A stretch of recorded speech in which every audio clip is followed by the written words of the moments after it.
Tomato দিয়া পেঁয়াজ দিয়া শিং মাছ দিয়ে ভুনা করবো। হাফের ছেলের পছন্দের খাবার। দিয়ে দিব টমেটো কুচি, সামান্য হলুদ, জিরা ধনিয়া, মরিচের গুঁড়ো, রসুন কুচি, রসুন বাটা, আদা বাটা, সব কিছু এখন ভালো করে কষিয়ে নেব।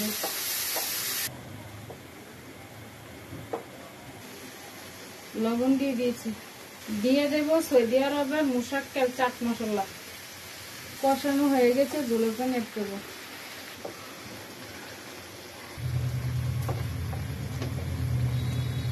মাছ ডিম দিয়ে দিয়েছি, এখন তৈরি করে ফেলবো। দেখুন আমার শিং মাছ দিয়ে ডিম পেঁয়াজ টমেটো ভুনা হয়ে গিয়েছে। আপনারা বাসায় ট্রাই করবেন।